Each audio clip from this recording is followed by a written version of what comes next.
Dunia fantasi. Hubungan gelap suami dan pembantuku. Bab 70.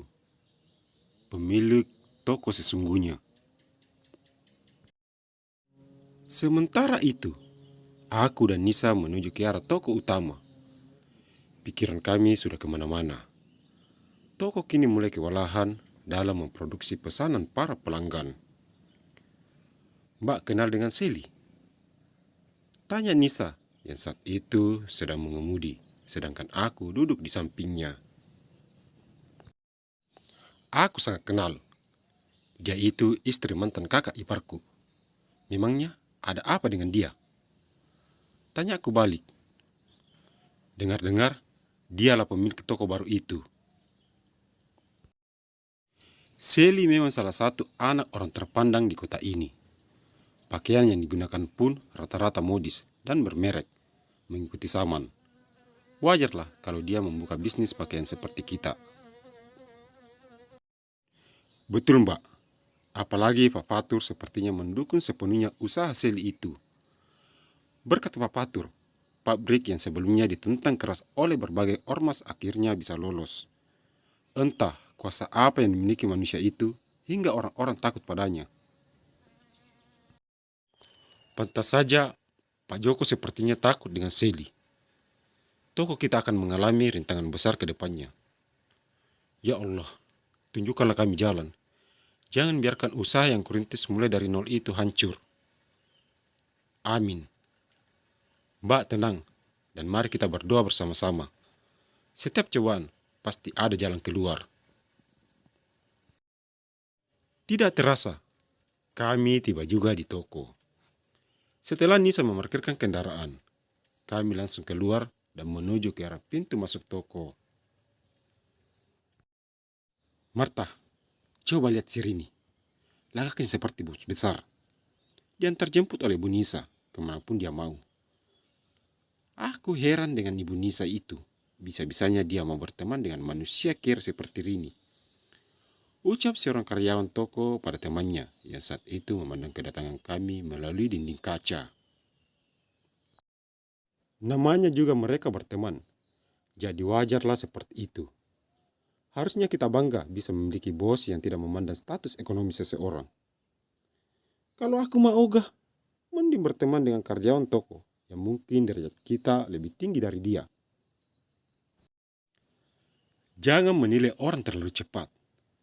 Bisa jadi, Mbak Rini itu lebih kaya dari kita. Lihat saja dari pakaian serta tas yang selama ini dia gunakan, selalu bermerek. Seme itu hanya replika alias palsu. Jikapun bermerek, pasti itu pemberian dari Bu Nisa. Sudahlah, jangan mencari masalah dengan Mbak Rini. Selama ini pun dia tidak pernah mengganggu kita. Dia memang tidak menggangguku, tetapi bagaimana bila aku mengganggunya? Anjani, bila kamu mengganggu Mbak Rini, itu berarti kamu sudah berurusan dengan Bu Nisa. Sebagai teman yang baik, aku hanya beri saran padamu. Jika kamu masih mau bekerja di sini, maka hindari hal yang berhubungan dengan Bu Nisa. Memang selama ini, Bu Nisa terlihat baik, tetapi bila ada yang berani mengusiknya, maka jangan harap beliau akan kompromi. Paham? Kenapa semua karyawan toko ini takut dengan si Rini? Apa dia memiliki kekuatan magic? Atau guna-guna hingga setiap orang yang aku ajak untuk mengerjainya selalu ketakutan? Kamu pasti bisa bedakan yang mana takut dan yang mana segan bukan? Segan pada Bu Nisa, itu berarti kita juga harus segan pada tamu dan temannya.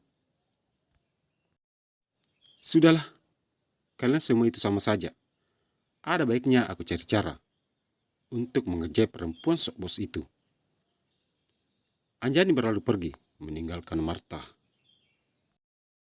Nisa, ada baiknya kita mengecek barang-barang toko dan menanyakan pada karyawan apa saja yang kurang dan harus kita adakan. Baik Mbak, kita mulai dari sini. Kami mulai mengecek satu persatu barang yang ada di toko Dan sesekali kami bertanya pada karyawan tentang apa saja kendala yang mereka hadapi akhir-akhir ini. Jawaban mereka sama, yaitu kurangnya barang baru dan terupdate yang sekarang ini tren di masyarakat. Apa yang harus kita lakukan sekarang, Mbak?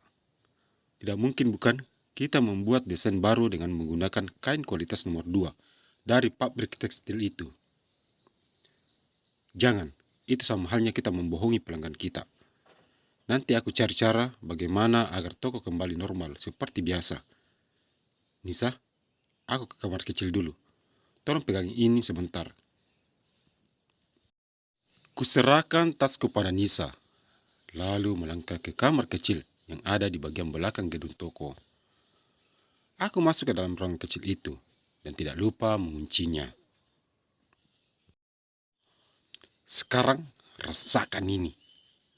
Seorang karyawan mengendap-endap mendekati pintu sambil membawa ember dan sebuah kursi plastik. Ada sekitar 10 menit, aku di dalam kamar kecil itu hingga aku buka pintu dan keluar. Air mengguyur tubuhku dari atas hingga sekujur tubuhku basah. Kenapa kamu melakukan ini padaku? Suaraku membentak pada seorang karyawati yang berdiri di atas kursi sambil memegang ember kosong. Karena kamu itu menyebalkan. Orang sepertimu ini memang patut diberi pelajaran agar kamu bisa sadar diri. Siapa dirimu itu? Anjani, apa-apaan ini? Kenapa kamu menyiram Marini seperti ini? Marini tidak apa-apa. Nisa datang dengan wajah panik bersama dengan beberapa karyawan toko. Astaga Anjani, kenapa kamu tega melakukan ini pada Marini? Marta sampai menutup mulut melihat keadaanku. Aku memang sengaja melakukan itu padanya, karena dia ini lagaknya sudah seperti bos. Datang kemari, hanya mengotori lantai. Jaga mulutmu Anjani. Sekarang kamu turun dari atas kursi itu. Kenapa ibu selalu membela dia? Orang seperti ini, bila dikasih hati, dia akan semakin melunjak. Turun tidak?